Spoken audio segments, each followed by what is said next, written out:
It's theory time, come on everybody, it's theory time. Hi guys, welcome to Theory Time. Today we're going to talk about some chords with larger extensions like 9s, 11s, and 13s. So if you haven't watched our previous tutorials on 3 and 4 note chords, this one might not make a lot of sense, so it'd be a good idea to check those out first. So the first thing I'm going to do is take you through a major scale, and it goes like this. 1, 2, 3, 4, 5, 6, 7, 8. But if I were to keep going in a second octave, I could call this note 9. And you'll notice that this 9th note is the same as the second note. They are both D in the case of C. So when I say a 9, I mean a second also. It's the same thing. So you can think of it as either a 9th if you want, or a second. Whichever works better for you is fine. So remember this. 9 and 2 are the same. 11 and 4 are the same. 13 and 6 are the same. Okay? So let's get into it. So the first chord we're going to build is an add 9 chord. And it goes like this. First, third, fifth, ninth. There it is. Add 9 chord. The difference between an add 9 chord and a 9 chord is that a 9 chord starts out like a dominant 7th chord. So it goes 1, 3, 5, flat 7, 9. And it goes like this. I'm going to organize it like this. So 1, 3, flat 7, 9, 5.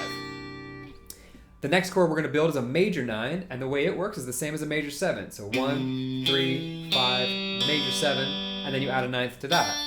So you end up, I'm going to organize it like this. So I have a 1, 3, major 7th, 9th, and there's a major 9 chord.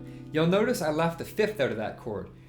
When you're building chords, it's okay to omit certain intervals, and the 5th is definitely one that you can get rid of. So just remember that when you're building these bigger chords, especially, you'll need to omit certain notes, and the 5th is definitely one that you can chop. So the next chord we're going to build is a minor 9, and it goes like this, same as a minor 7, 1, flat 3, 5, flat 7, and then you add a 9th to that, so you end up with a minor 9. Cool. And then we're going to build a minor 11 chord, and in theory, an 11 chord should have the previous extension. So an 11 chord should have a 9th in it too.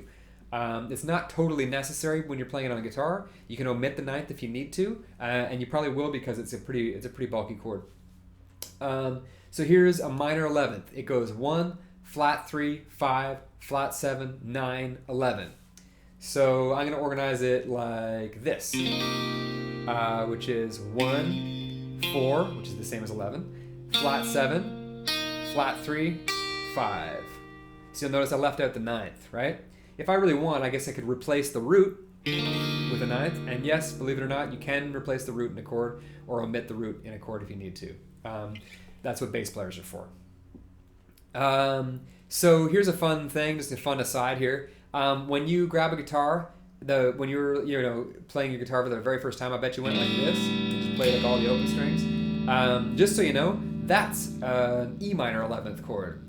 So the first chord you ever played was probably a fancy jazz chord, and it was this E A D G B E, which goes like this in the key of E: 1, 4 or 11, flat 7, flat 3rd, 5th, and another root.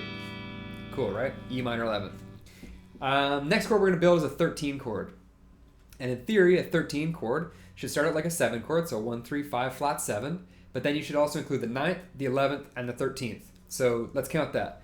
1, 3, 5, flat 7, 9th, 11th, 13th. A 13th chord has 7 notes in it. So obviously that's impossible to play on the guitar and cover all 7 notes. Unless you have a 7-string guitar, I guess. But let's assume you don't. And let's talk about how you can play a 13 chord. So, although a 13 chord is organized the way I said, which is 1, 3, 5, flat 7, 9, 11, 13, you can make certain omissions, and let's omit them all. All the omissions that we can omit, let's do it. So we're going to get rid of the root, we're going to get rid of the 5th, we're going to get rid of the 9th, and we're going to get rid of the 11th. So all we're going to be left with is a flat 7, and yes, I'm going to leave it as my lowest note because I can. Here's a 3rd, and here's my 13th. So I've reduced a 7-note chord into a 3-note chord by eliminating the 1st, the 5th, the 9th, and the 11th. Cool? I mean, where I am, it's pretty easy to just plop my pinky down and get a 9th there, and it's also pretty easy to plop my thumb down here and get a root. But just so you know, a 13th chord can be reduced to 3 notes, which is the most important note being the third, because that determines whether a chord is major or minor, like we talked about in the first tutorial. It's also critical to have a 7th, so you can tell it's a dominant type of chord. And then obviously the name of the chord, the extension of the chord, the 13th is important to have in a 13 chord. Make sense? So there you go. There's a 13 chord. And it resolves nicely to that. Okay, cool. So hopefully that gives you a sense of how these bigger chords work.